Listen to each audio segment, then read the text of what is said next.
read, Well, no. And 10 pages. If they go through with a paragraph and then they got to link every other word and you're sitting there bouncing back and forth, you're absolutely right. You spent 30 minutes of your life is gone.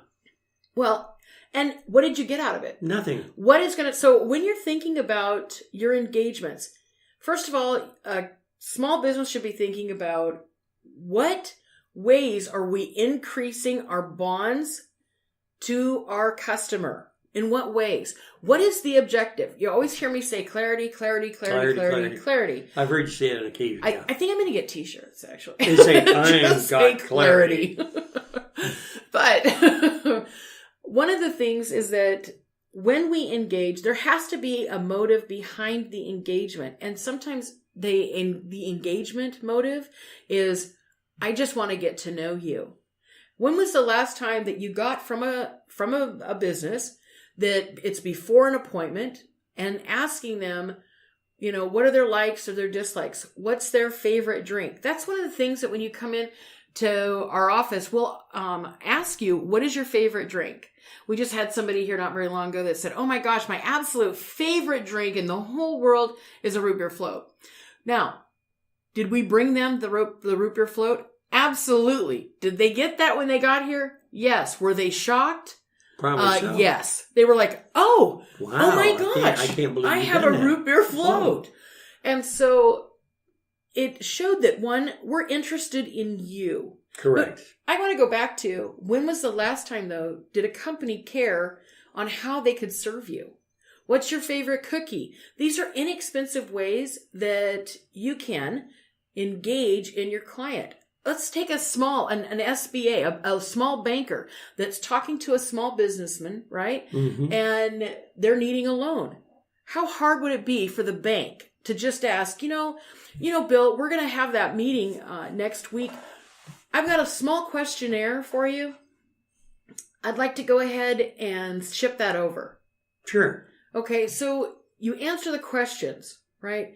And maybe it's, what's your favorite cookie, or what's your favorite candy, or, whatever those little things can be. And when you got there, you had your favorite drink, or your favorite, candy bar or cookie, or whatever that might be. You can go anywhere and get a loan. There are multiple banks. There's angel investors. There's venture capital. I mean, when you're looking at business, there's a variety of ways. But you know what?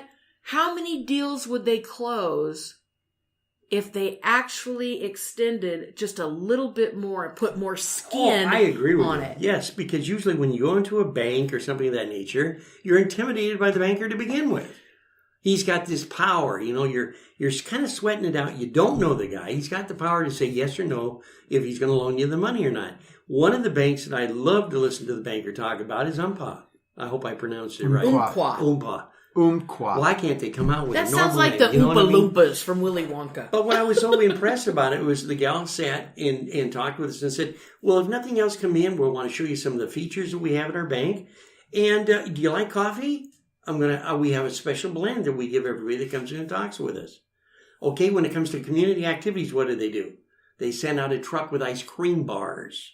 Naturally, it has their label and their information Absolutely. on it. And they're out there giving these out these community areas, and everybody feels, I feel really good. That's a bank, man. People at a bank actually talking to me, handing me an ice cream bar. Well, naturally, if I have a banking change or something, who's the first one on the list? They are. Because you've started the conversation and you've started to build a relationship. And even though you might not know them personally, by reputation alone, what feelings come up when you start talking about that bank?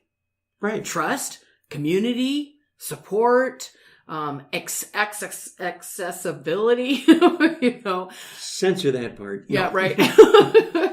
The fact is that you've entered into a customer experience with a conversation. Which makes really a difference. Has sight, sound, feel. It has texture to it. And that's what we're wanting. And the need to be able to have a friend, a good relationship that basically says, they're going to watch out for me. They're going to tell me what's going on. And I want to get back to that. They're going to watch out for me,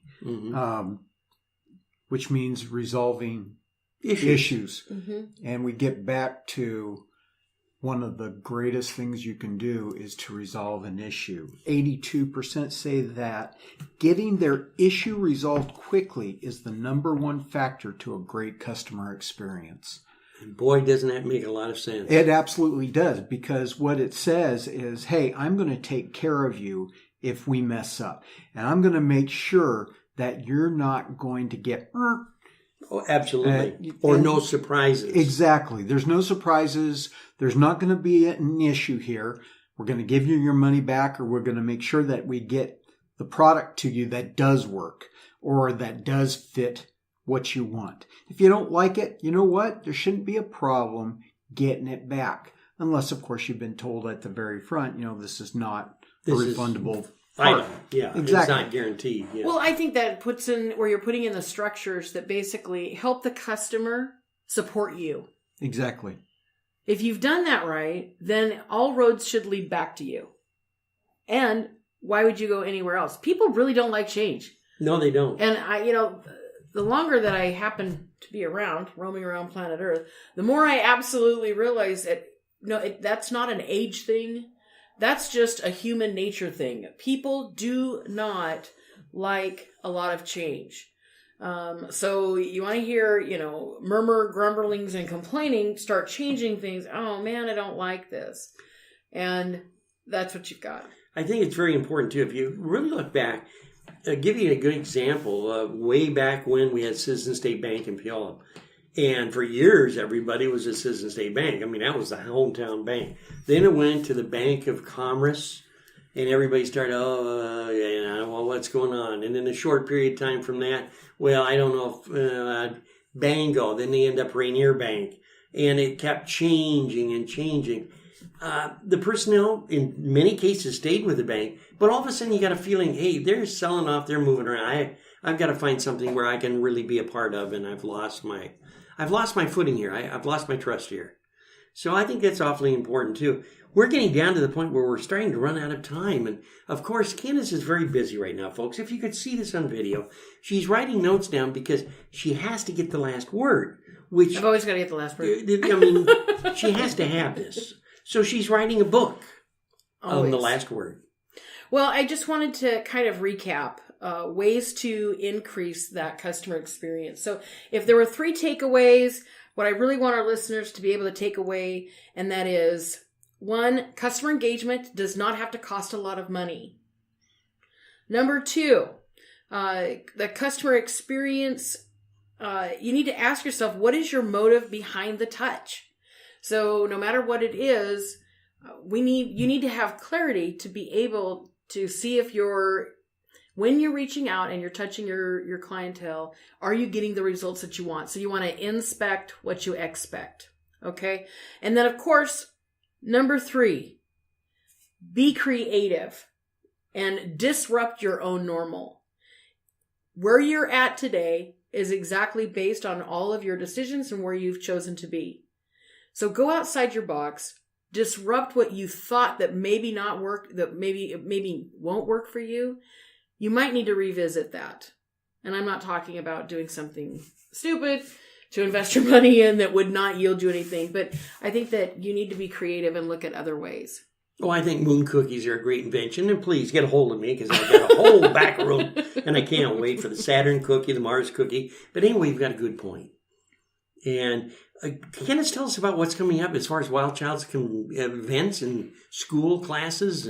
Well, we've got some, our customer experience classes are thriving and well. And so why don't you go ahead and pick up the phone if you're curious about dates and times. Give us a call at 253-961-7525. That's my number. And if you want to go ahead and call the main number, that's area code 253-961-7545. And our staff will be more than happy to help you. Well, that's great news. And I'm sure, folks, please, if you have questions and if you're listening to the show, give them a call. Have them take a look at your business. If you got some ideas for the show, please let them know. We'd love to talk on the show about some of your ideas or points that you'd like to make. So, Candace, now that you've had the last word, do you feel better now? Do you feel relaxed? Actually, I think you got the last word. Bill technically always gets the last word. It's really just a fake thing. Oh. And he smiles, see, and he's turning red. So you make her feel like she's got the last word. Well, Okay. we're already on to him. Yeah, okay. So until we meet again, have a great day.